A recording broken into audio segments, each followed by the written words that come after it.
Olá, sejam todos muito bem-vindos a mais um Fofoca Geopolítica. Ailton, se eu não estiver perdendo a conta, é o 39, Ailton? Isso mesmo? Que isso? Chegamos ao 30, o 40 tem que ser especial, hein, Ailton? Vamos pensar nisso. Sejam todos muito bem-vindos. O assunto de hoje, ele nasce polêmico e é uma coisa que muita gente me pergunta. Muita gente questiona, muita gente fala, muita gente já tem opiniões ultra formadas. E a pergunta é clássica: a China é comunista? Que isso? E é assim que a gente vai começar o nosso fofoca de hoje, fofoquíssima. Então eu queria desejar aí um ótimo dia para todos. Quem está chegando aqui, muito prazer, eu me chamo Hansen e queria falar que aqui no Fofoca Geopolítica você tem sempre um material para baixar na descrição, caso você queira estudar e se aprofundar no assunto. E nós também temos o nosso podcast no Spotify, então você pode nos ver aqui no YouTube ou você pode nos ver no Spotify, que está tudo ótimo, a gente vai adorar receber você em qualquer um deles. E o assunto de hoje nasce muito polêmico, Ailton. Nasce muito polêmico, as pessoas já devem estar como? Tensas, por quê? Porque muita gente pergunta, mas a China, ela é comunista? E um grande ponto para a gente começar a discussão é por que as pessoas perguntam se a China é comunista. Porque ninguém pergunta se Estados Unidos é capitalista. Ninguém pergunta se Cuba é socialista. Mas as pessoas perguntam se a China é comunista ou não. E por que as pessoas têm essa dúvida? Porque não é simples, não é óbvio e não é banal, assim, não é uma discussão banal. Então hoje o que a gente vai fazer? Vamos tirar essas dúvidas, vamos tirar esse peso do nosso coração e responder essa pergunta. E assim, você que esperava um sim ou não, desculpa, mas talvez a resposta seja um grande mais ou menos, tá bom? Vou explicar para vocês. Só que aqui tem um ponto que é bastante relevante da gente começar. Não dá para eu virar para você e falar o seguinte: gente, a China é comunista, a China não é comunista, se a gente não tiver certeza que todo mundo está tranquilo sobre o que é ser comunista. Então, assim, acho que esse é um ponto bastante relevante da gente entender. Quando a gente olha para a evolução do mundo, a gente nem sempre teve esses sistemas econômicos, a gente nem sempre teve esses modelos prontos de como a economia deveria girar, tudo bem? Então, quando a gente olha para o mundo, ali mais ou menos no século XV, a gente começa a desenhar ali com a queda do feudalismo, né? Na verdade, quando a gente sai da Idade Média e entra no Estado moderno, a gente carrega consigo o ideal capitalista. Então, a gente vai ter ali as diferentes fases do capitalismo, começando pelo capitalismo comercial, mas a gente vai ter esse modelo baseado em simplesmente girar o capital numa obtenção super simples de ter lucro, mas muito baseado na propriedade privada e na forma dos meios de produção gerarem esse acúmulo de riqueza. Então a gente cria essa ideologia capitalista e ela vai se desenvolver por séculos e séculos, até que, obviamente, ela começa a ser questionada quando começa a se observar a diferença que existia entre os famosos, olha só, a história adora usar esses termos, a sociologia também, os famosos donos dos meios de produção, e aí eu posso falar das terras, eu posso falar depois das fábricas, e, obviamente, a classe trabalhadora. Então, na verdade, as pessoas começam a questionar essas discrepâncias que o sistema capitalista foi criando, e aí nasce o ideal socialista, que seria um ideal que buscaria quebrar essas desigualdades dentro da sociedade. Esse socialismo ele começa ali com o que a gente chamou de socialismo utópico, que era aquele socialismo que acreditava que a transformação de um sistema capitalista para um sistema socialista ele viria através de uma conscientização que essa desigualdade foi formada e que a gente conscientemente caminharia para quebrar essa estrutura. E depois ela parte aí para o famoso socialismo científico, que a gente comumente chama de socialismo, baseado lá nas ideias do Marx, do Engels, em que não seria pela conscientização, mas pela famosa luta de classes. Tudo bem? Mas que, na verdade, existiria sim essa luta de classes, existiria sim o ideal de você romper essa ideia de propriedade privada e você colocaria na mão do Estado, tá, essas anti-propriedades privadas, para que o Estado, como agente, pudesse dividir e gerar a tal igualdade projetada. Tá? É óbvio que aqui a gente fez um super resumo, mas é a partir daqui que a gente começa a diferenciar o que seria esse socialismo desse comunismo, que é o que as pessoas falam hoje, e que assim nem tem um consenso tão grande, mas que a gente precisa ter as bases do entendimento. Então vamos lá, de forma bastante direta. Você entendeu agora que o socialismo nessa teoria científica, ele deveria dar ao Estado o controle dos meios de produção.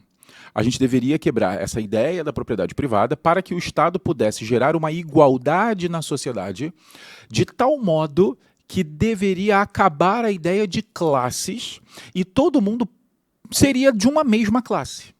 Tudo bem? Então, essa foi a ideia projetada para o socialismo. E aí, nessa teoria, se você consegue, em algum momento, acabar com as classes, se você consegue, em algum momento, acabar com as desigualdades, é uma sociedade em que, literalmente, todos seriam iguais, não haveria mais classes. Faz sentido? Porque se antes havia uma luta de classe pela desigualdade, uma vez que você acabasse com a desigualdade, você acabaria com a própria luta de classes. Acabando com a própria luta de classes, eu sequer precisaria de uma figura maior que é o Estado. Você lembra que eu falei para vocês? Na teoria do socialismo científico, o Estado ele é colocado como o agente que vai conseguir fazer esse mecanismo de igualdade. Uma vez que esse mecanismo seja alcançado, o próprio papel do Estado passa a ser questionado.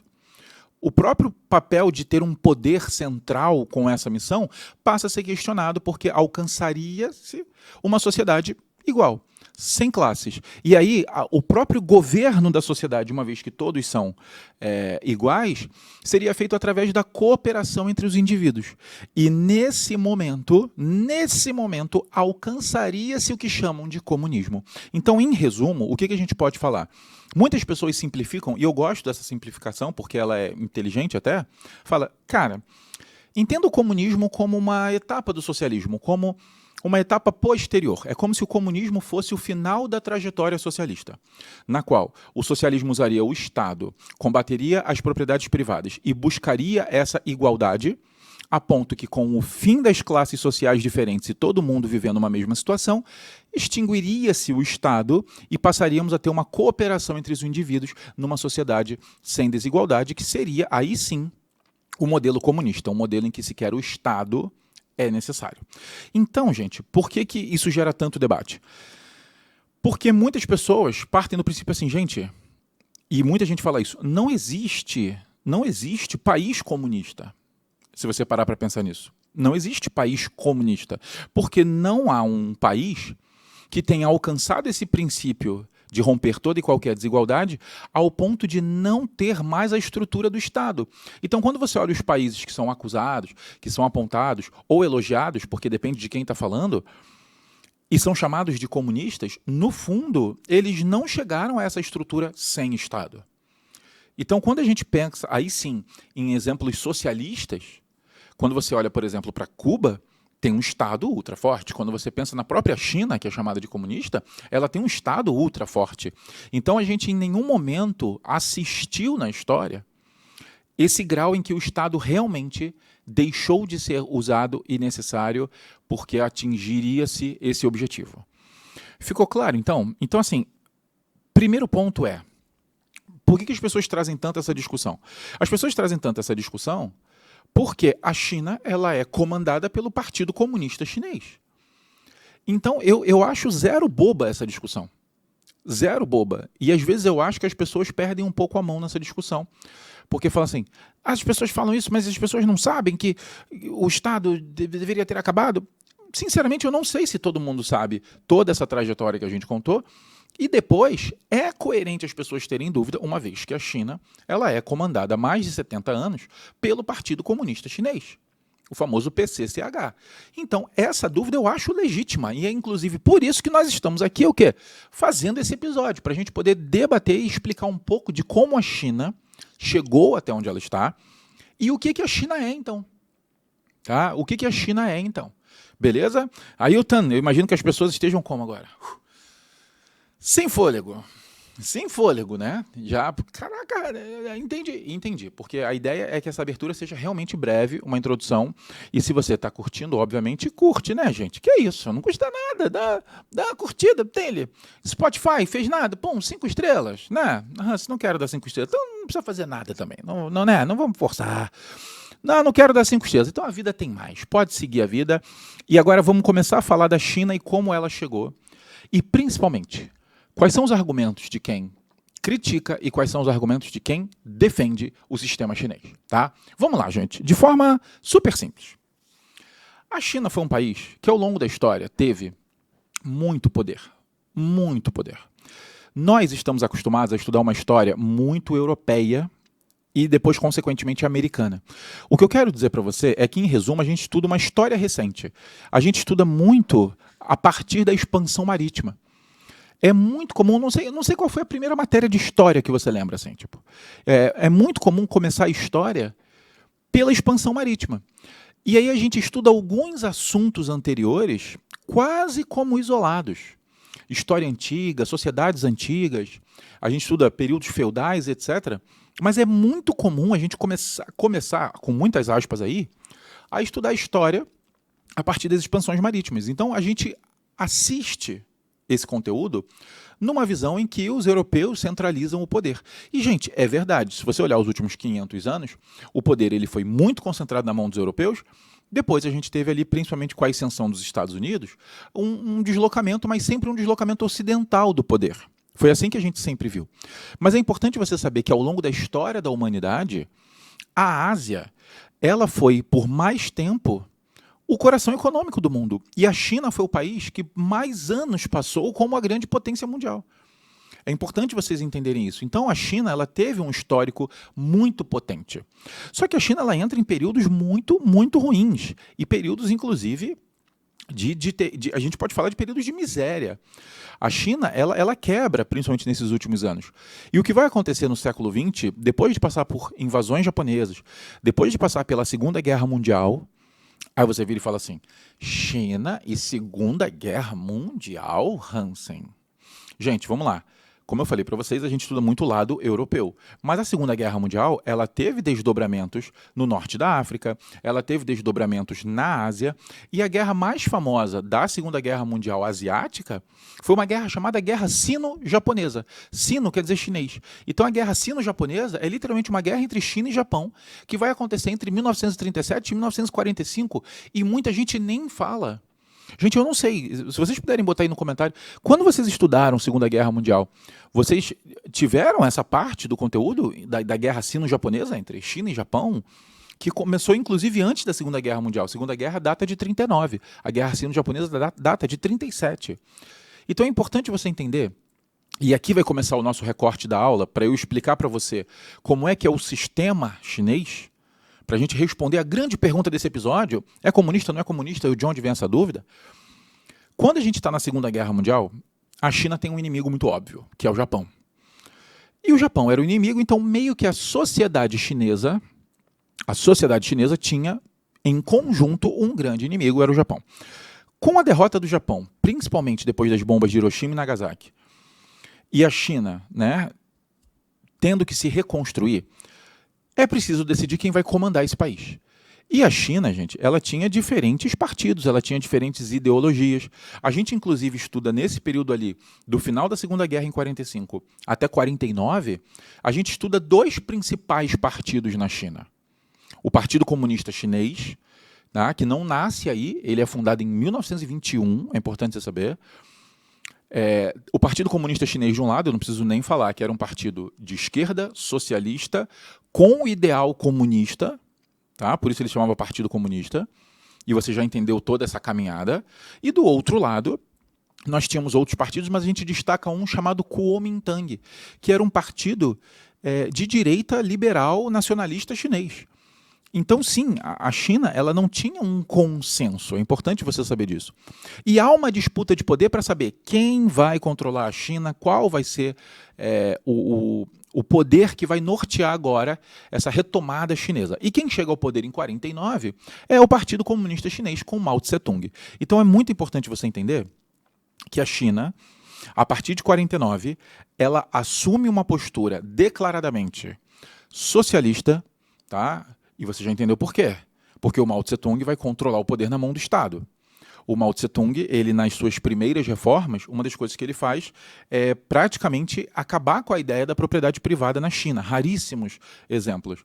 O Estado chinês passa a controlar ali o que estava as empresas, as terras, as fábricas, e aí a gente já conversou sobre isso. Uma vez que a gente centralizou isso na mão do Estado, isso começa a ter características de um Estado socialista. Tudo bem? De um Estado socialista. E o Partido Comunista, e aí eu vou ter que explicar isso com um pouco mais de cuidado depois, mas é muito comum a gente ouvir falar o seguinte: ele vai tornar os outros partidos ilegais e vai assumir a China num formato de ditadura unipartidarista. Tá? Depois eu vou explicar um pouquinho do sistema político chinês, por que as pessoas também falam a China é uma ditadura, mas a China se auto-intitula democracia. Claramente não é bem assim, a gente vai explicar um pouquinho depois, tá bom? Mas vamos lá. O que acontece em 49? Mao Tse-tung chega ao poder. Ele lança o seu grande programa chamado O Grande Salto Adiante. Algumas pessoas traduzem como O Grande Salto para Frente, em que o Mao Tse-tung promete que a partir dessa reforma e desse poder do Estado, a China vai avançar, a China vai crescer, ele vai criar as estruturas de comunas, ele vai ter ali os seus grandes planos. E o que vai acontecer? A ideologia, a teoria do Mao Tse-tung, ela acaba não se confirmando. A China começa a viver graves crises. Graves crises. Ele vai ter um rompimento com a União Soviética, que eu não preciso nem te falar que era a maior potência socialista da época. Então, nos anos 60, esse afastar da União Soviética é penoso para a China perde com isso. E ele vai ter uma grave crise que ficou conhecida como a Grande Fome, que era uma crise de abastecimento. Gente, pensa só. Hoje a China está batendo aí 1,4 bilhão de pessoas. Imagina o que é garantir alimento para 1 bilhão de pessoas. Como é que se alimenta 1 bilhão de pessoas? Você precisa de um nível de produção muito alto. Muito alto. Gente, faça a conta. Vamos trazer para a realidade brasileira, tá? O brasileiro, Hansen, é bastante comum o brasileiro de manhã comer um pão francês. Né? A gente, quem dera, pelo menos todo brasileiro pudesse ao menos comer um pão francês de manhã. Né? A gente sabe que não é bem assim a realidade, mas eu só quero que a gente faça uma conta. Imagina se o Brasil tivesse 1 bilhão de pessoas e você tivesse que fazer literalmente 1 bilhão de pães franceses toda manhã, contando que ninguém repete, contando que não tem lanche da tarde. Só estou falando de 1 bilhão de pãezinhos de manhã. Literalmente eu estou falando de quantos quilos de farinha? Literalmente eu estou falando de quantos, sei lá... Ailton, o que leva num pão francês? Eu nunca fiz um pão francês, Ailton. Certamente não é só farinha, né? Um salzinho, o que mais será que leva num pão? Né? Ailton está quase buscando a receita. Mas não é só o material, Ailton. Eu tenho que assar esse pão. Cara, quantos fornos eu preciso para assar 1 bilhão de pães? Quanto de energia eu preciso fazer para literalmente assar 1 bilhão de pães? Como é que eu distribuo 1 bilhão de pães? Então eu preciso que vocês entendam que ter a proporção populacional da China é um desafio muito grande e que quando um sistema não dá certo, quando um modelo falha e atinge muita gente. Então é por isso que aquele momento ali que a gente chamou da Grande Fome foi porque literalmente milhões e milhões de pessoas passaram fome. Milhões de pessoas morreram. Então ali a gente pode falar que a China viveu um momento de gravíssimos problemas estruturais, porque ela não estava conseguindo manter o básico. O básico. Com a morte do Mao Tse-tung, a China passa a ter a expectativa de um novo líder. E é aí que tudo vai mudar. Ailton, você sentiu a pausa dramática, Ailton? Eu vou até repetir. Se eu tivesse um efeito de voz aqui, eu lançava, Ailton. E é aí que tudo vai mudar. Por que aí tudo muda, Hansen? Porque a China está num momento muito ruim, muito difícil. O grande salto para frente, o grande salto adiante não aconteceu. E a China precisa se reinventar. E é justamente nesse processo que vai chegar um cara chamado Deng Xiaoping. Então, se você quiser entender a China moderna, você precisa ter como recorte o ano de 1978. O Deng Xiaoping, ele vai trazer um projeto que ele chamou de reforma e abertura. E aí eu acho que você já entendeu qual é o tom, né? Reforma, a gente vai mudar algumas coisas, e abertura, você já está entendendo do que eu estou falando, da abertura econômica. Mas tudo bem. Essa reforma e abertura, ela ficou mais conhecida pelo nome de Reformas Deng Xiaoping, que é o nome dele, tá? E ele é muito conhecido por uma frase. Ele falou a seguinte frase: não importa se o gato é preto ou se o gato é branco, desde que ele casse os ratos. Assim, o que o Deng Xiaoping quis dizer com essa frase? Que as pessoas, e isso, gente, até hoje, as pessoas elas acabam dividindo tudo, muito, entre direita e esquerda. Acho que você está acostumado a assistir isso em vários debates, e eu não estou falando nem só de conteúdos, estou falando até de debate no dia a dia, grupo de WhatsApp, etc. É muito tudo direita ou esquerda. É muito tudo lá ou cá. É muito tudo ser capitalista ou socialista. E isso era muito forte na época, vamos lembrar que a gente estava vivendo a Guerra Fria. E durante a Guerra Fria, gente, ser capitalista ou ser socialista não era apenas uma escolha, não era apenas o resultado de uma eleição, não era apenas a ideologia de um país ou de um líder, era um posicionamento político-militar. Na Guerra Fria, gente, escolher capitalismo ou socialismo, diferente de hoje, escolher capitalismo ou socialismo era, na verdade, entender se você estava do lado da União Soviética e se você estava do lado dos Estados Unidos. Se você teria apoio militar da OTAN ou se você teria apoio militar do Pacto de Varsóvia. Era saber se você teria apoio econômico dos planos americanos, né? Marshall na Europa, Colombo na Ásia, Aliança para o Progresso na América Latina, ou se você teria apoio da Comecon, que era o braço de financiamento socialista da União Soviética. Então não era apenas uma escolha, era um posicionamento de que lado dessa bipolaridade da Guerra Fria você vai estar. Então essa decisão era muito importante. E os países, eles eram pressionados a escolher o seu lado. Hansen, não tinha ninguém que não tinha lado? Tinha sim, tá? A gente fez um episódio chamado de Nova Guerra Fria, foi o Fofoca 01.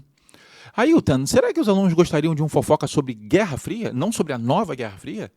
Trazer alguém de história, quem sabe Peli, trazer alguém de história para a gente contar como foi a Guerra Fria, como era diferente a Guerra Fria, porque, enfim, acho que vocês podem comentar se vocês acham interessante esse tema, porque a gente sempre está de olho nos comentários, inclusive aproveitar essa pausa, Ailton, pedir para que vocês sugiram temas nos comentários, a gente sempre olha os comentários, principalmente a galera que está no grupo do WhatsApp do Fofoca Geopolítica, a gente sempre olha, a gente sempre tenta fazer os temas que vocês pedem. Então, se você puder deixar um tema aqui no comentário ou na caixinha de resposta do Spotify, a gente sempre olha e a gente vai adorar atender o pedido de vocês, tá? Então, esse período da Guerra Fria ele era um período muito particular. E o Deng Xiaoping, o que ele quer dizer com não importa a cor do gato? Se o gato é branco ou se o gato é preto? Ele quer dizer o seguinte, gente, isso aqui é coisa de capitalista. Isso aqui é coisa de socialista. Ele falou, gente, na boa, eu já passei por isso. Na boa, eu já estou além disso. Eu entendo que algumas coisas precisam seguir um molde capitalista, enquanto outras coisas precisam seguir um molde socialista. E é assim que a gente vai conseguir chegar em algum lugar. E aí você acaba de entender por que tantas pessoas sentem essa confusão para estudar a China.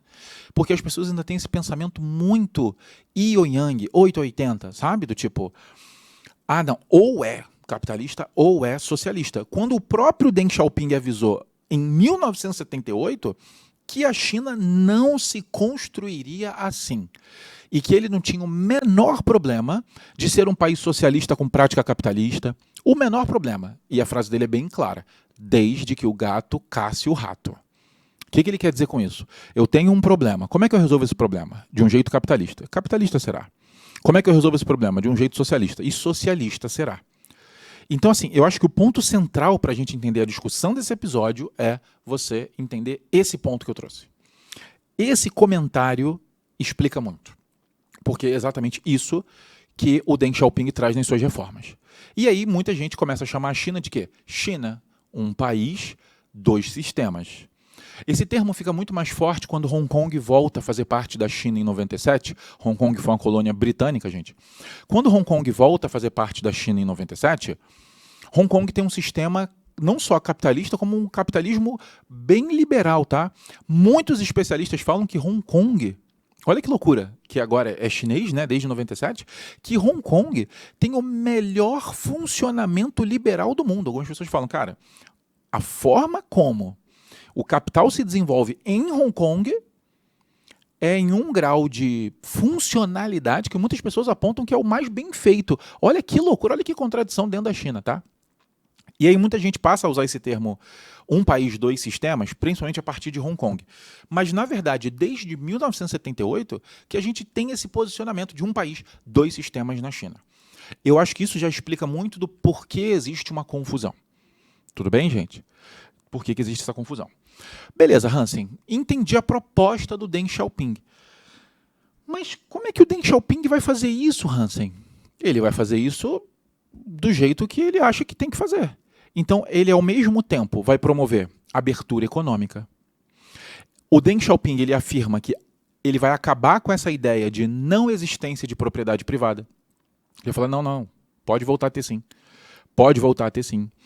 Ele vai se aproximar dos Estados Unidos. Olha que loucura, ele vai se aproximar dos Estados Unidos. Ele vai chamar empresas multinacionais. Gente, isso é claramente um processo de abertura econômica capitalista. Aí você vira para mim e fala assim, caramba, Hansen, então calma aí. Então, a partir do Deng Xiaoping, a China virou capitalista? Não. Por quê? Porque o Deng Xiaoping ele entende que no lado político, a manutenção do poder na mão do Partido Comunista e toda a estrutura de poder, tá, que o Partido Comunista construiu era o ideal no campo político. Tanto é que você vai ver que algumas pessoas falam o seguinte, não, a China ela é capitalista na economia e socialista na política. Hansen, isso está 100% certo? Não, por que não? Porque a China ela não vira e fala o seguinte, gente, a política é socialista, agora, todo o resto do país vai passar a adotar um modelo capitalista. Isso não acontece. O que ele faz? Ele vai criar algumas cidades que vão funcionar sob um sistema capitalista. Inclusive, essas cidades são chamadas de ZEEs, Zonas Econômicas Especiais. São cidades, a gente classifica, né, em economia, a gente classifica isso como um enclave capitalista. Não é que o país seja capitalista, é que aquele pedaço do território funciona de maneira capitalista. Então a gente usa esse termo, enclave capitalista. Essas cidades, essas ZEEs, passaram a adotar medidas capitalistas. Tá? Inclusive, as maiores cidades chinesas hoje são essas cidades. E outras partes do território continuaram com a prática da economia socialista que já tinha se desenvolvido desde a metade do século XX, e eles estavam passando por uma mudança muito mais gradual nesse interior da China. Muito mais gradual. Diferente dessas cidades que foram pressionadas e empurradas por um sistema capitalista de uma maneira muito mais rápida. Muito mais rápida. E eu acho que muita coisa já começou a ficar clara, hein, Ailton? Muita coisa já deu uma clareada. Só que aí você vira e fala o seguinte, Hansen, agora eu vou te pegar na curva. Por quê, gente?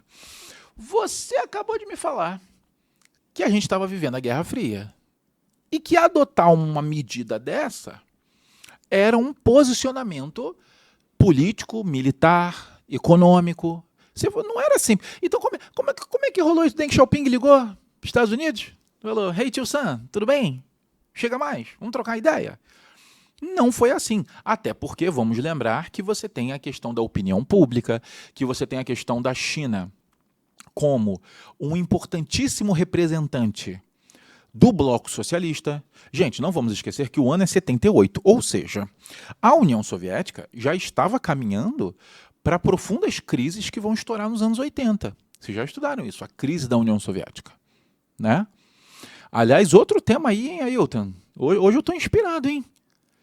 Será que a União Soviética, do começo ao fim, é um bom tema de fofoca, hein? Gente, hoje eu estou consultivo. Hoje eu quero a ajuda de vocês. Vocês acham um bom tema explicar da ascensão à queda, desde a Revolução Russa de 17, formação da União Soviética em 22, até o anúncio do fim da Guerra Fria em 89 e o fim da própria União Soviética em 91? Não sei, se vocês acharem o tema interessante, a gente também pode trazer. Hoje eu tô como, né, Ailton? Coração aberto. Estou de coração aberto, o que vocês quiserem a gente vai fazer, tá? Então a China ela tinha um posicionamento no bloco socialista. Isso é indiscutível. Isso é indiscutível. O que acontece? As primeiras conversas com os Estados Unidos, elas foram disfarçadas. E aí teve um episódio que ficou conhecido como a estratégia do ping-pong. Hansen, como assim ping-pong? Vamos lembrar a óbvia relação com o nome Deng Xiaoping, tudo bem? E a China chamou os Estados Unidos para um desafio de tênis de mesa, conhecido popularmente como ping-pong.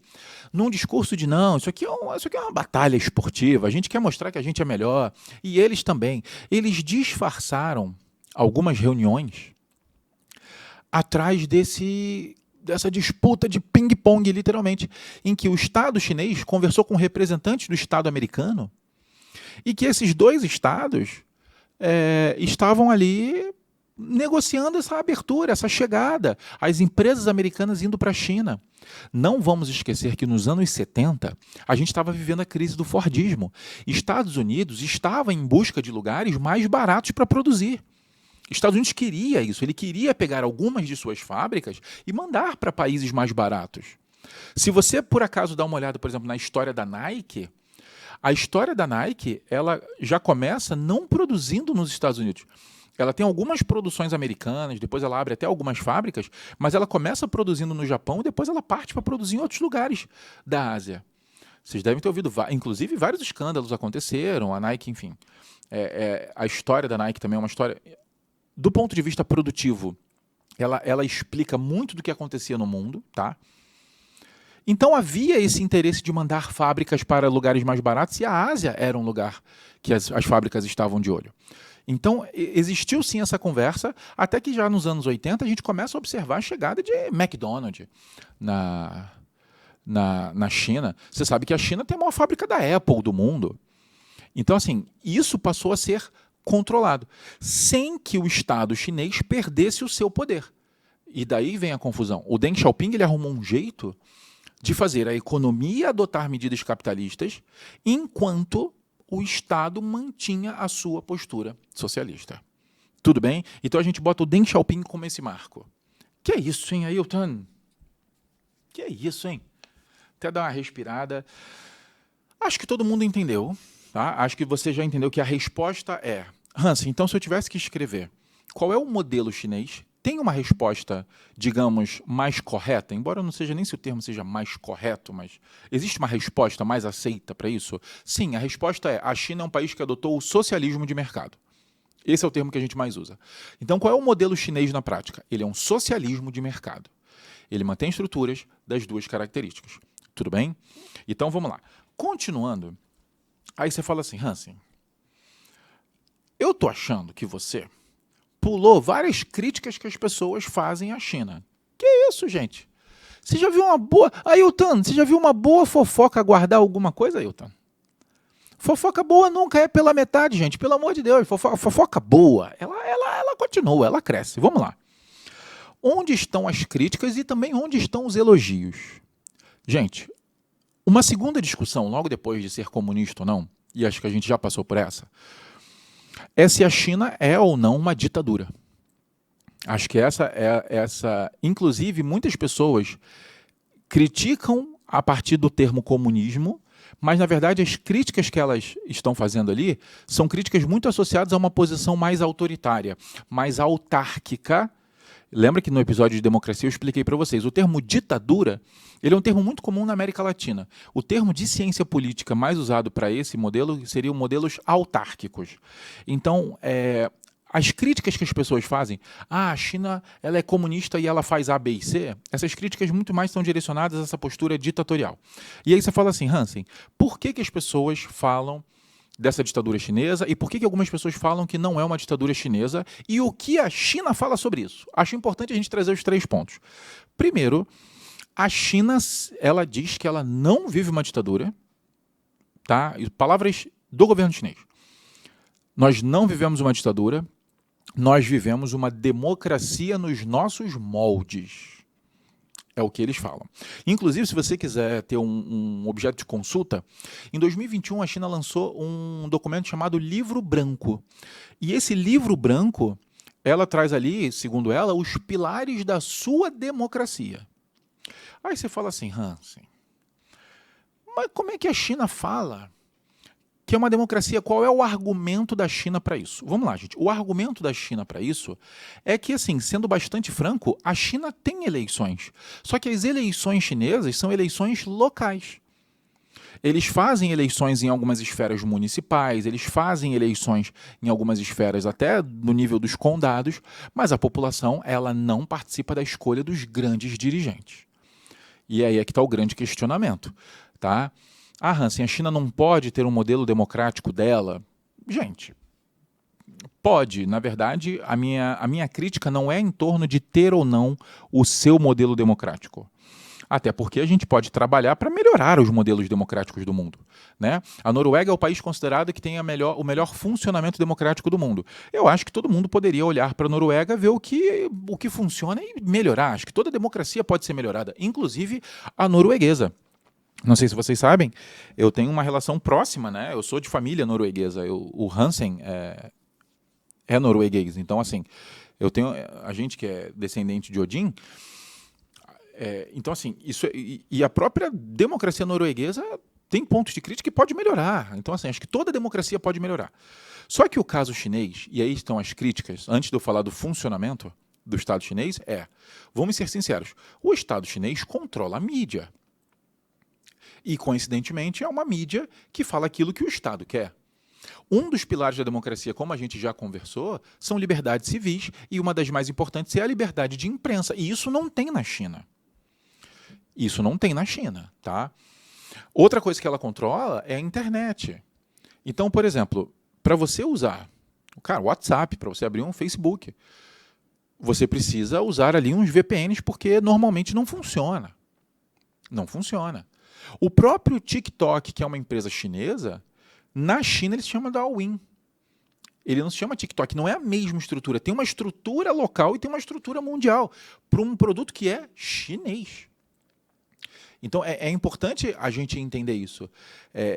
Tem muitos problemas ali, por exemplo, a perseguição a críticos do Estado, perseguição a jornalistas independentes. Então, a gente não pode fingir que isso é irrelevante, porque não é. Na verdade, isso é bastante grave e isso acontece, sim.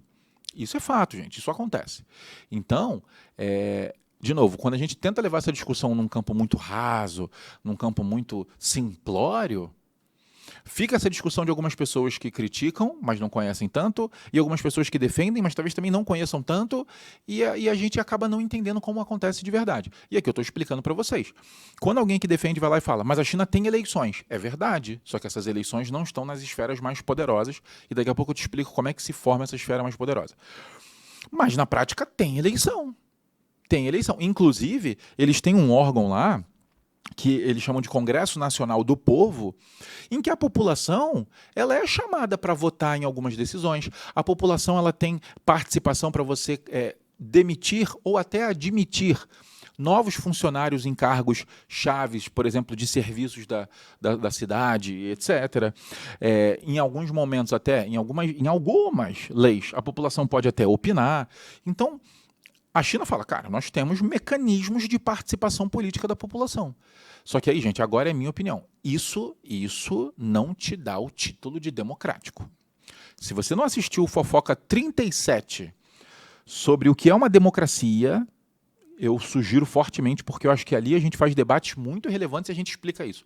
Eu não vou voltar aqui hoje nessa discussão, mas acho que todo mundo que acompanha o Fofoca já ouviu isso, tá?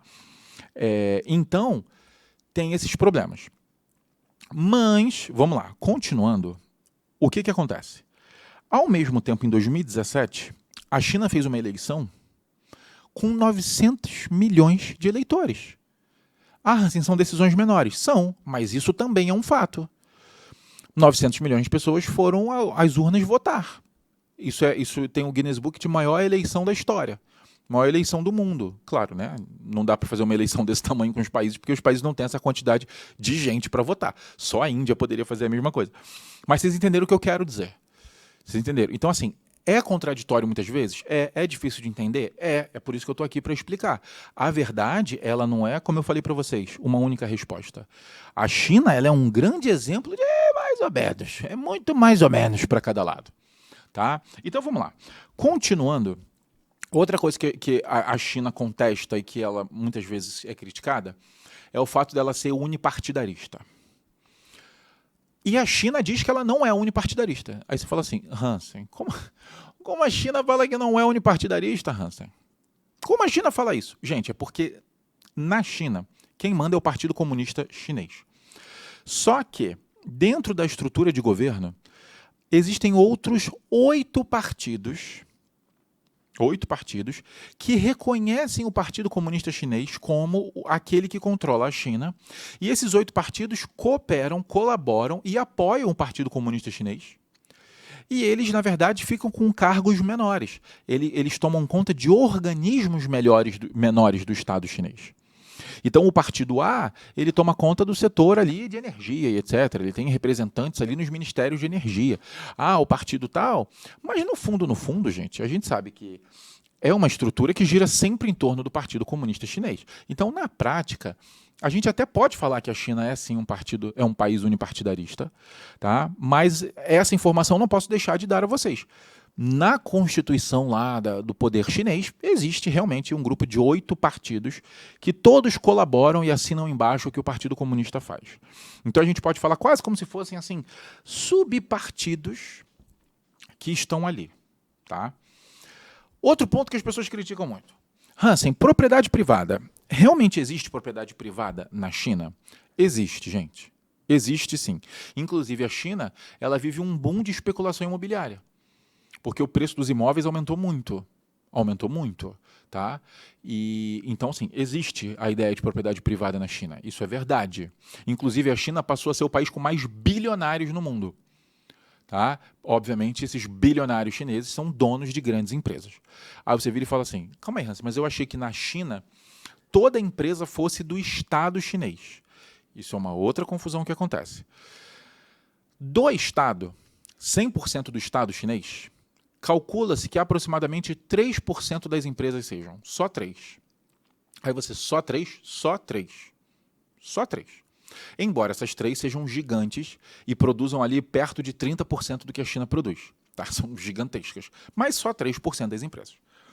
Aí você fala assim, então o que as pessoas falam do Estado chinês controlar é mentira. Não, não é mentira. O que acontece na China é que existe um modelo, principalmente numa estrutura econômica que a gente conhece com o termo de joint venture, que é o seguinte, se você quiser ir para a China com a sua empresa privada, pode. Se você quiser abrir uma empresa privada na China, pode. Contudo, o Estado chinês tem acesso a informações. Grande parte das vezes, o Estado chinês ele passa a ser sócio da empresa, ele passa a ter uma parte da empresa, e o que acontece quase sempre, é que membros do Partido Comunista Chinês passam a fazer parte do conselho das empresas. Então é meio que a regra que eles botam. Você quer ter a sua empresa? Você pode. Só saiba que o Estado tem as regras A, B e C e dentro do seu conselho da empresa nós vamos ter membros do Partido Comunista e aí, obviamente, esses membros influenciam porque eles são do conselho da empresa e eles estão ali de olho. E, gente, já aconteceu do Estado chinês tomar empresas porque ele achou que deveria ou porque a postura estava indo contra o que o Partido Comunista queria. Então, assim, não dá para a gente fingir que é uma coisa livre, mas são as regras que a China colocou na mesa para você ter acesso ao mercado chinês. Sabe aquela coisa meio regras do jogo?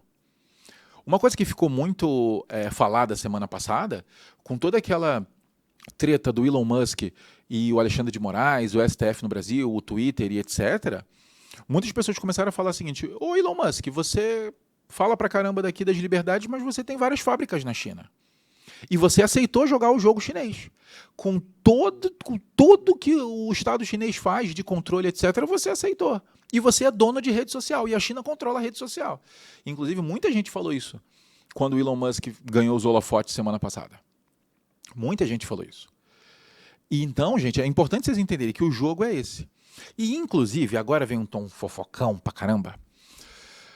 Presta atenção. Essa estrutura ajudou muito a China. Por que ajudou muito a China? Porque a China, ao se tornar sócia, membro das empresas que chegavam ao seu país, ela passou a ter acesso a tecnologias que, se ela fosse desenvolver, ela levaria muito tempo. Muito tempo. Muito. Fora que, com o Estado chinês participando dos conselhos, em alguns momentos, várias empresas ganharam injeção de dinheiro do Estado para crescer e dominar o mercado. Gente, olha que loucura. A China se abriu para receber empresas em 1978. Então ela começou a receber várias empresas do mundo. Várias. Só que ela só reconhece a lei de patente, que é a lei que protege marcas, que protege tecnologias, em 2002. Então, na prática, ela passou mais de 20 anos tendo acesso a tecnologias e, assim, gente, ela copiava mesmo. Copiava mesmo. Vocês, acho que vocês não têm idade. Não sei nem se Ailton, não sei se você tem idade, para ter vivido a era dos produtos piratas chineses, que a gente chamava de Xing Ling, que eu não sei nem se virou um termo pejorativo, desculpa, porque eu não sei o que é Xing Ling em chinês. Ailton, você chegou a viver isso, Ailton?